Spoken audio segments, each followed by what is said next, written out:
you are an entrepreneur, a professional, a speaker, or a coach, and although you've come a long way, it's time for you to take it to the next level. We've got you. This is the Author to Authority podcast. We'll help you use authority and influencer marketing to build your business stronger and faster by publishing a book. You'll hear from guests that are thought leaders in sales, marketing, networking, communication, social media, promotion, and business leadership. Let's do it. This is the Author to Authority podcast. And now your host, the extraordinary word ninja, Kim Thompson-Pinder.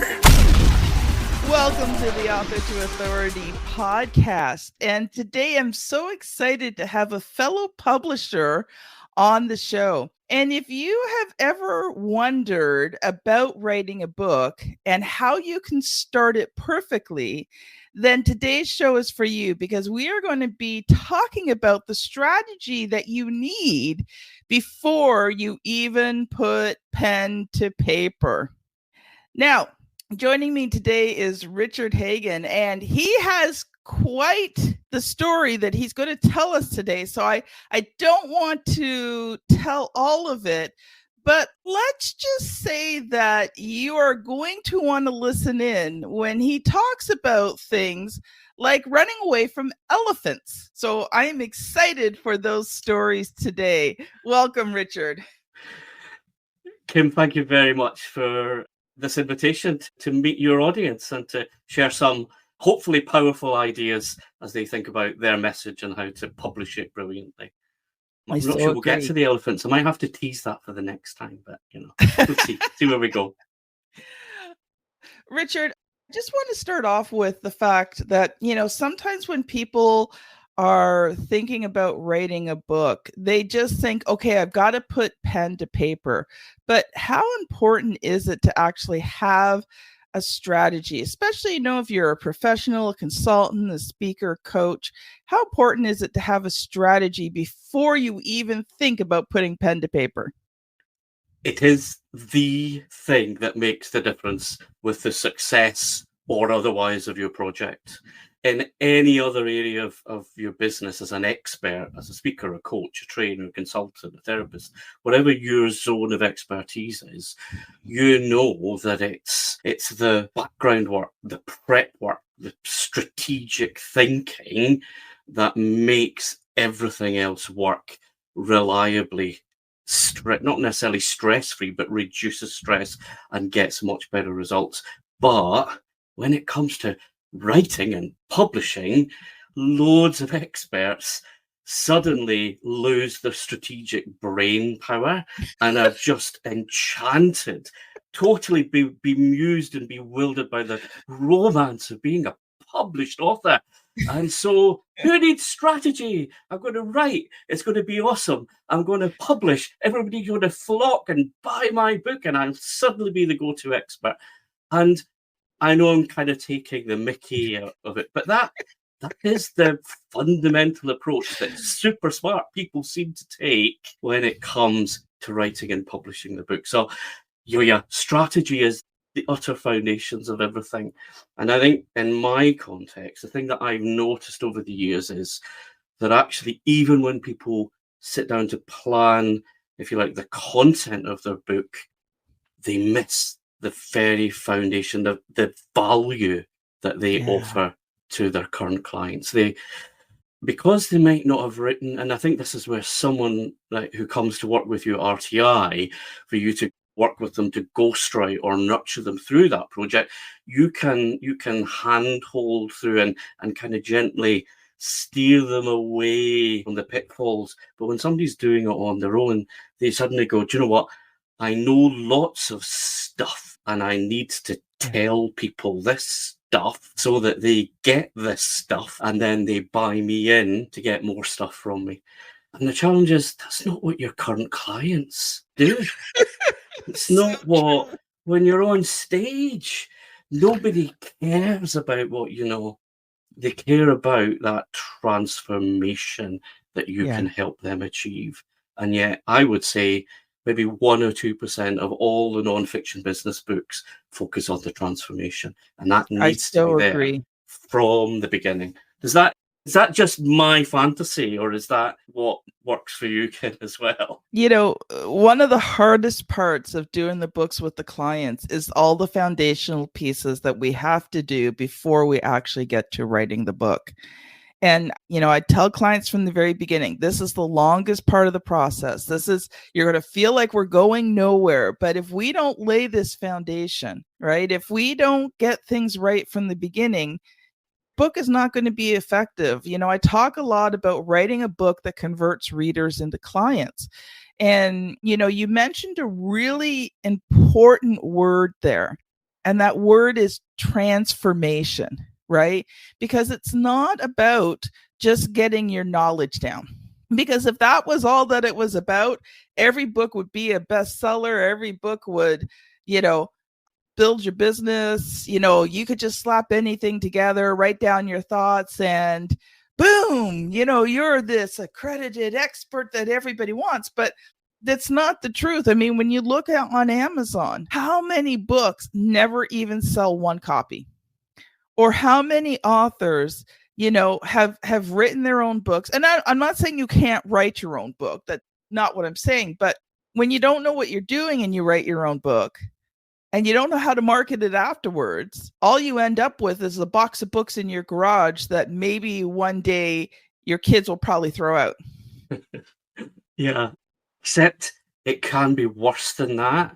You might have given your book to 20, 30, 50, 200 people, and they read it and they go, I used to think they were really good at what they did.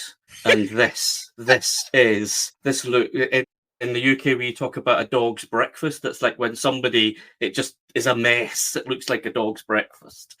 And somebody who's super smart, but they just think, I'm going to write and publish. And they might even go to there's a kind of entire industry of book coaches who love to stroke the romantic model and the ego of a writer. And, just take 7 days, brainstorm for 10 minutes. There's your top 10 ideas. Then break that down into your subsections for your chapters. And it's so seductive because it makes it feel so easy. But actually, the challenge is somebody reads that and you don't come across as an expert. If you're lucky, you come across as an amateur. So all of that power, all of that value, all of that expertise suddenly dissolves, and they will never tell you. You will never know, because who's going to be that ruled? But they might tell other. I don't mean most people won't, because they're genuinely nice, but they probably will say to somebody else, oh, I wouldn't go there if you know. So that thing that you magically hoped would solve your problem can actually damage your brand.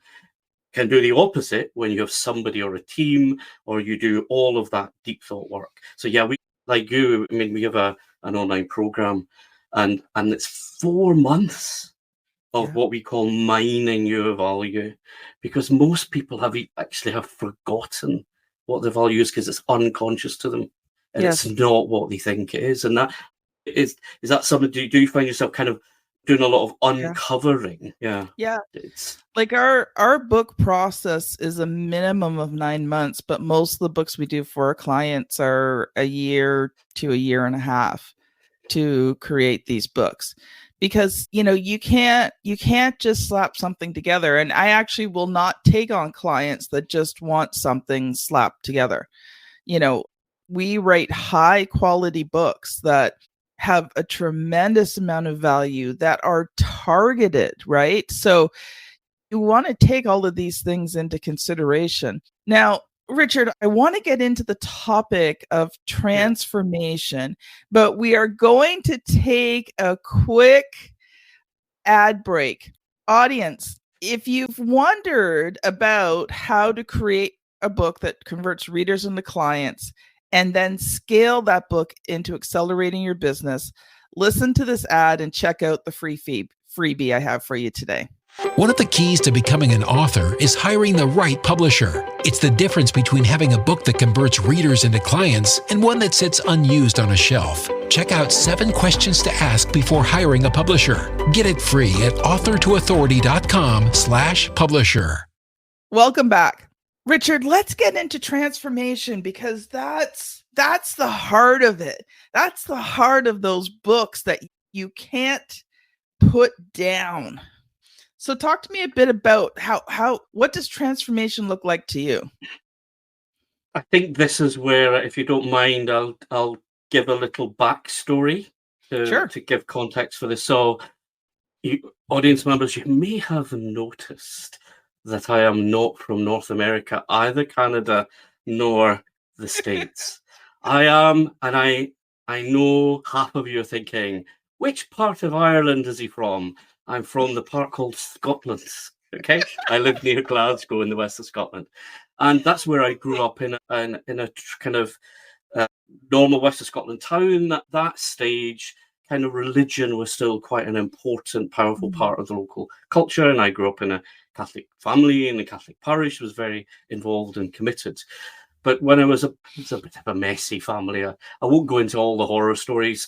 A little bit, I was watching your video earlier, Kim, on the website, where you didn't go into all the stuff. You got the learning and the message from it. And for me, the church was both a place of control and occasionally a place of liberation, but predominantly control, until an experience I had when I was about 14, when a community of preachers came in and ran special events in my parish, and blew my mind and my heart open that this experience of church could be grace-filled rather than miserable. And I think in the middle of all that experience, something shifted in me, that I wanted to be part of mission that empowered people, allowed people to live gracefully. Now, and then after Glasgow Uni, I decided that I had to give that community a chance. So I joined that religious order of preachers, teachers, storytellers, and they ran a publishing company. And that was my first experience with the publishing world. But now, obviously, I didn't stay there. I spent 20 years in that community, and I loved my work. But I realized over time that the corruption, the scandals, all of that was very real, very immediate, and very personally damaging and constricting. And I fought it. I tried to create change and move, and eventually I could change the system. So I had to pull out. But now I run a publishing business, and I have exactly the same mission as I've always done, which is to help people share and experience a message of transformation, of being empowered. And that's almost as powerful for me. Business, relationship skills, human resources, and building your team without the dogma and the control structures, that's almost more magical to me than all of this religious or spiritual structures which come with so much other baggage. Now, I have no fantasies also about the reality of corporate life. I know that it has its own systems. But I think that's for me where this mission for transformation comes, is that so many people are restricted. So many people are confined, and also they are trained to be docile. And I mean this even in the big corporate scenario, that now culturally we are being trained to like cat memes, to get our dopamine hits from superficiality, which actually does nothing for us. It achieves nothing in the real world. And yet we're built for grace, we're built for potential, we're built for expansion. So that's kind of the reason behind why I'm obsessed with transformation, is because the other options are just depressing. And they are, but also it's so unusual in the context today for people to fight for transformation rather than be reduced to the accepted norm, or worse, magical solutions. Five instant steps to social media stardom. Transformation is a powerful, deep, lasting work. It means a change of everything, not just a little thing. So sorry, that was a bit of story, a bit of the mission of transformation. in there. So, the first thing I want to say is, unfortunately, there are religious groups that are like as you described, but I don't want to give the audience impression that all religious groups are like that, because I am a part of a religious group where we are free in Christ, where we are completely, totally loved and set free. And so just wanted to mention that, because not all religious groups, but I have to admit there are some, and unfortunately you had that experience. But one of the things I think of in terms of transformation, especially in books, is creating that vision within the book itself of what life can be like when that transformation has taken place. And then really diving deep into that problem that is keeping them from the transformation. And to me, those are some of the best books, is when you do that deep dive into the problem, because most times people think it's this superficial thing, when actually the transformation comes when you deal with this deep root issues. So, I'd love to hear your thoughts on that, Richard.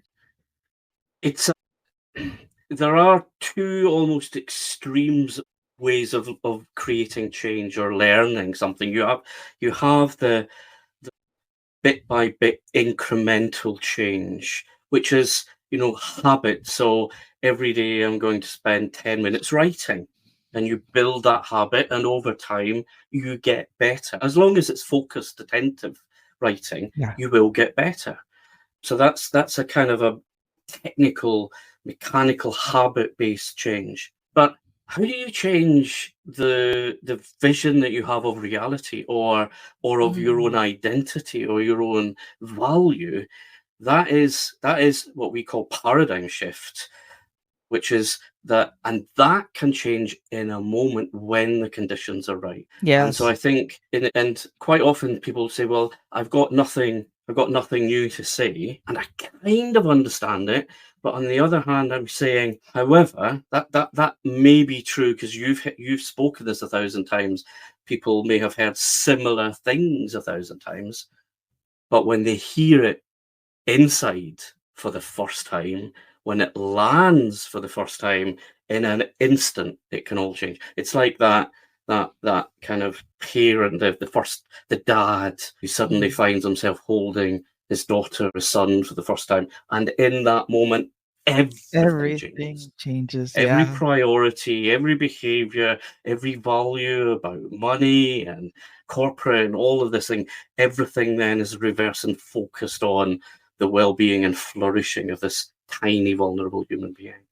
And that's what a paradigm does, and that takes work and crafts, because that's as much about emotion. In fact, without emotional connection with your reader, you can never get them to have that experience of transformation. And yet most people ignore the emotional thing. I suppose as a preacher, that was the thing that I gradually learned over the years. There were some people who were brilliant technically. They knew all the stuff. They had the clever words, and they could quote you the Latin and the Greek and the Hebrew, and they could tell all that, but it was dry and flat and unengaging. And actually, and let's go back to that thing of, where do you start with your book? You don't start with what you know. You mine, what is it that is your deepest connection to your reader? Where is that powerful empathy? You're on their side for this. That's, if you don't have that powerful empathy, don't waste your time or energy on the book. Absolutely. Who do you feel for? The mess that they're in, the fake solutions they're sold, the mistakes that they've made, the sabotage that they create, the desperation they have. Those are your people. That's your tribe. That's your audience. And start by getting them to know that you get them. Yeah. That's the start of the transformation journey, because we don't trust anybody else unless that we get that from them. When you were talking about the fact that sometimes people don't want to write their books because it's already been said. And, I think of here in North America, we've got so many different types of everything, like ketchup and cola and stuff like that. But many people will prefer one brand over the other, and there might be minute changes, but they will only buy that one brand. And it doesn't matter that every other brand is still ketchup and still tastes relatively the same to them. There is only one ketchup. Now in Canada, it tends to go between Heinz and French's. If you are a Canadian, I am going to put a plug in for French's ketchup, because Heinz decided to pull their factory out of Ontario, Canada, and hundreds of people lost their jobs. French's came in, took it over, and gave them their jobs back. So I will buy French's not because it necessarily tastes better, but because they support Canada. So yay, Canada!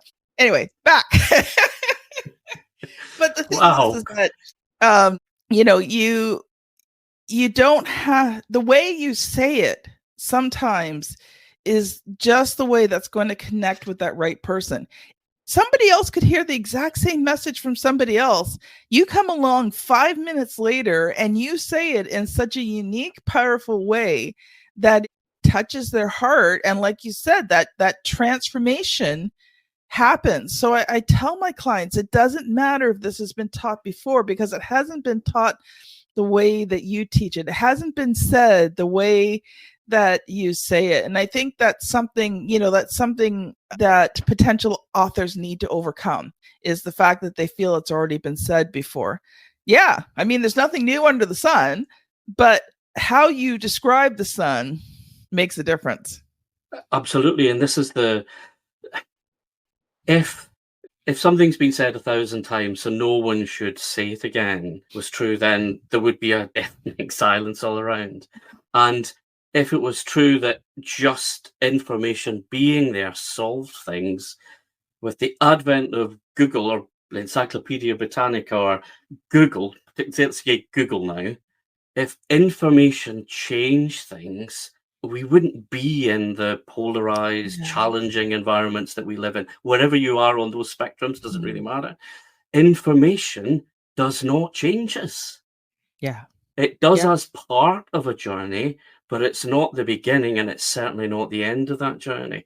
So so my partner in my publishing business, Martin, he's a phenomenal storyteller and a systems thinker and a systems paradigm designer. And we've worked together for about 14 years. And the last 3 or 4 years, we sat down and we went, what is it that we see in the great projects we work with? The ones that work really well and the ones that really are hard work. And then when we look at great books in the nonfiction space that people love, when they talk about that book, their eyes light up, their physiology changes, and you can almost see them kind of, in Scottish we'd say, currying and cuddling up with that book, because it means so much to them. And it might be Stephen Covey's 7 Habits or a Malcolm Gladwell title, whatever it is, doesn't really matter, but it has that deep, intimate connection and change job that it's done in them. And we've identified 5 fundamental elements, and they are sequential in the journey of change. And the first one is that empathy angle.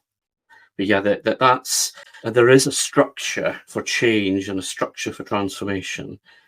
And most people, they do it as an expert instinctively because they've built that skill over time.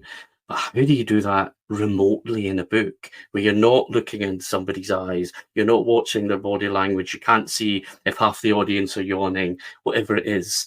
How do you anticipate all of that? Well, this structure kind of helps you navigate that.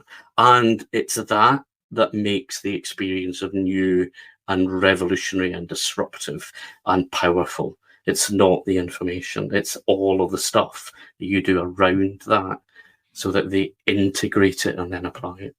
Wow. We don't have time today to go into all 5, but at the end, I would love for you to share a resource, or if we have videos on that, because definitely I think that's something that needs to be talked about.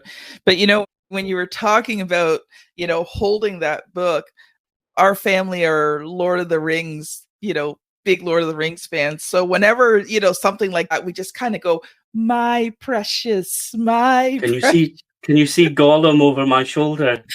He's just there, Yeah. sitting watching me. Gollum is there, and the two towers are not the two towers. The two Emin Mool. Is it Yes. Emin Mool? I can't remember. Yeah, they're there as well. So yeah, Wow. let's not nerd out, although that'll be us for the next hour. So, Richard, I want to change streams here. We've got a few minutes left. So, now I didn't ask you this before we got on, but I'm assuming that you've written your own books. I have, predominantly in the church context, and then I wrote maybe about 9 years ago a little book on how to use a book for marketing. When I look back at it, I went, we've learned so much more since I did that one. So I don't push that one. I mean, my fundamental role at the moment is a mentor and a publisher. But I am writing my next book, which is called Author the Future, and it is a guide to a strategy and a skill set to actually grow your impact, your influence, your legacy through product, and that's books, online courses, because we work to essentially publish their entire business and bring in a whole product model for them. So that's kind of where I'm going with that Author the Future book. Inspirational and practical as well, and absolutely not romantic in any way, shape, or form. Okay. So, Richard, I'm going to ask you the question. I'm really going to be interested to hear your perspective as a publisher, but this is the question I ask every author that comes on the show. So you can either answer it for yourself, or maybe you can answer it from your experience with your clients. What has been the good, the bad, and the ugly for you about publishing books? So the bad has been, we changed our model recently. When our model was fundamentally as a traditional publisher, we still have a traditional publishing arm around gender, race, origin, racial justice. So all of those areas of inclusion, we still function as a traditional publisher where we invest in them. But when we were publishing business authors, where we were investing in their projects, the bad was we had a lot of very expensive learning experiences.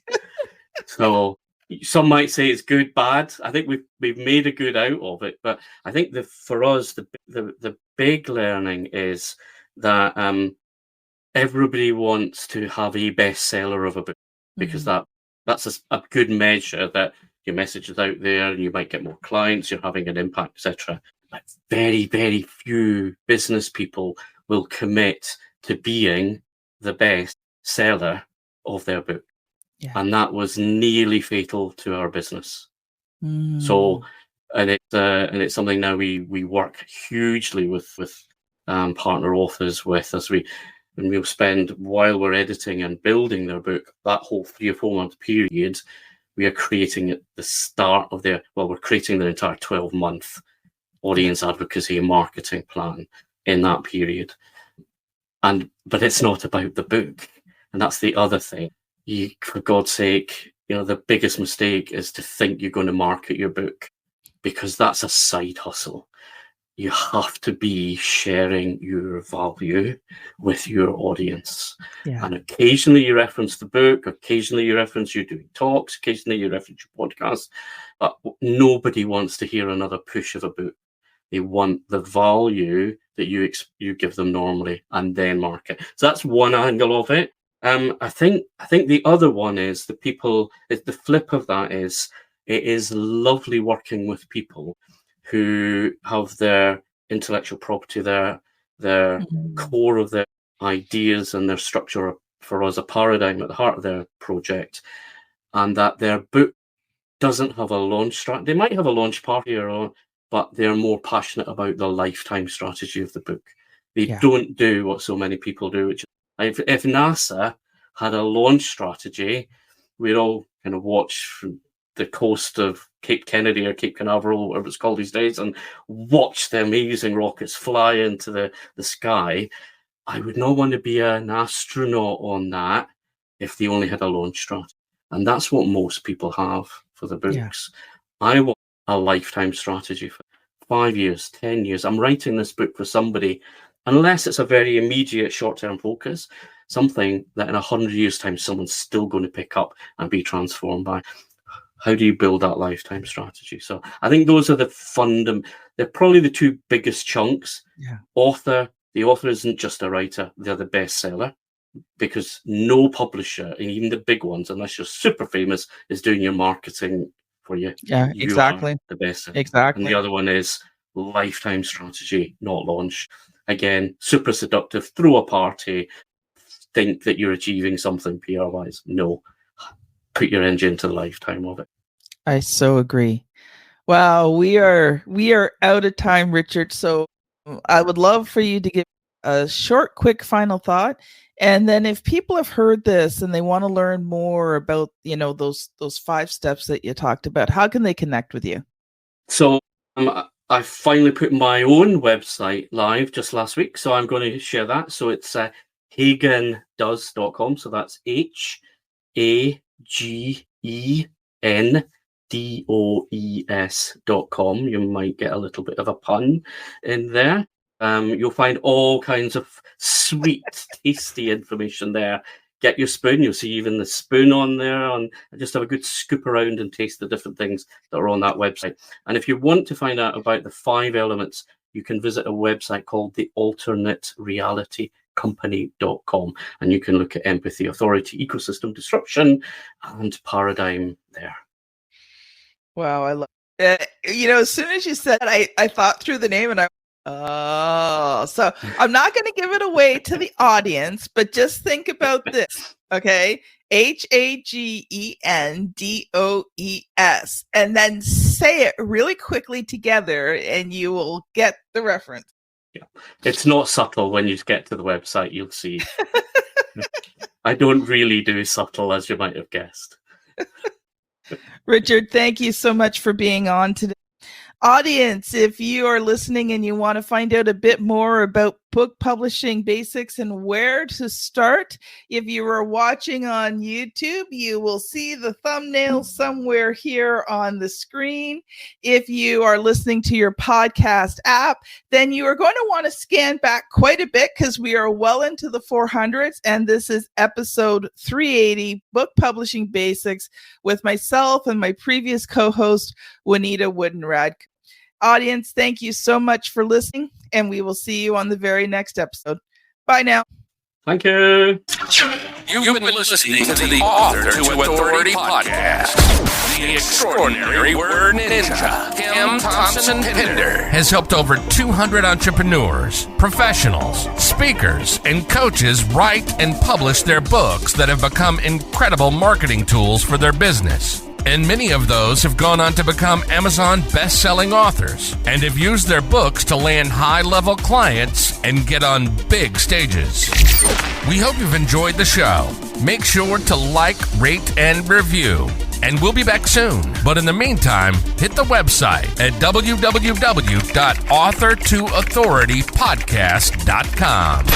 See you next time.